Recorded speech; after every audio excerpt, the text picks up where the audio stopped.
પીએમનો કાફલો એરપોર્ટથી ડાયમંડ બુટ્સ રવાના થયો છે તો વડાપ્રધાન માટે 12 કિલોમીટર રોડ શો યોજાયો। મોટી સંખ્યામાં લોકો પીએમની ઝલક જોવા માટે ઉમટ્યા હતા। 10 સ્વાગત પોઈન્ટ ગોઠવવામાં આવ્યા હતા।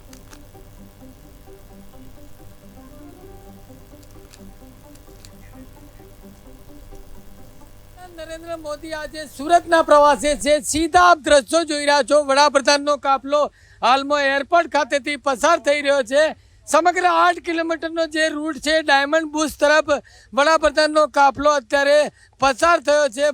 ચુસ્ત પોલીસ બંદોબસ્ત એસપીજી સુરક્ષા સાથે વડાપ્રધાનનો કાફલો હાલમાં એરપોર્ટ ખાતેથી પસાર થઈ રહ્યો છે। ઠેર ઠેર તેમનું સન્માન કરવામાં આવનાર છે। ખાસ કરીને એરપોર્ટથી ખચોદ સુધીના 12 કિલોમીટરનો જે રૂટ છે તે રૂટ પર 10 જેટલી જગ્યાઓ પર તેમના સ્વાગત પોઈન્ટ રાખવામાં આવ્યા છે। આપને સીધા દ્રશ્યો બતાવવા જઈ રહ્યો છું। મોટી સંખ્યામાં જે ડાયમંડના કારીગરો છે તેઓ પણ વડાપ્રધાન નરેન્દ્ર મોદીને વેલકમ કરવા પહોંચ્યા છે। આપ જોઈ રહ્યા છો સમગ્ર એરપોર્ટ ખાતેનો જે આપને કાફલો બતાવી રહ્યા છે। વડાપ્રધાનનો કાફલો હાલમાં એરપોર્ટ ખાતેથી નીકળી ચૂક્યો છે અને ખચોદ ડાયમંડ બુશ ખાતે થોડીક વારમાં પહોંચશે ત્યારે સુરક્ષાને લઈને ચુસ્ત બંદોબસ્ત જોવા મળી રહ્યો છે।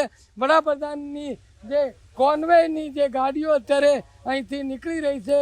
ઉચ્ચ અધિકારીઓ, પોલીસ કર્મચારીઓ, એસપીજી પ્રોટેક્શન તેમજ અન્ય જે સ્ટાફ આ સમગ્ર કોન્વોયમાં જોડાયો છે। આપ જોઈ રહ્યા છો દ્રશ્યોમાં તમામ રોડ રસ્તા અત્યારે ટ્રાફિકને લઈને બંધ કરી દેવામાં આવ્યા છે। જ્યાં સુધી વડાપ્રધાનનો કાફલો આ રોડ પરથી પસાર ન થાય ત્યાર સુધી ટ્રાફિકની અવર જવર બંધ કરવામાં આવી રહી છે। અત્યારે આપ જોઈ રહ્યા છો પોલીસ અને ટ્રાફિકના જવાનો ખાસ કરીને અત્યારે સુરક્ષામાં જોવા મળી રહ્યા છે। સમગ્ર એક બાદ એક વાહનોનો જે કાફલો અત્યારે એરપોર્ટના મુખ્ય ગેટ ઉપરથી પસાર થઈ રહ્યો છે। ખાસ કરીને 12 કિલોમીટરનો આ સમગ્ર રૂટ છે। ઠેર ઠેર વડાપ્રધાન નરેન્દ્ર મોદીની એક ઝલક જોવા લોકો ઉમટી પડશે। ખાસ કરીને મિની રોડ શો ખાસ કરીને યોજાશે। આજે રવિવારનો દિવસ છે એટલે સુરતી લાલાઓ ખાસ કરીને વડાપ્રધાનની એક ઝલક જોવા મોટી સંખ્યામાં ઉમટી પડશે। આપ જોઈ રહ્યા છો હાલમાં જે સમગ્ર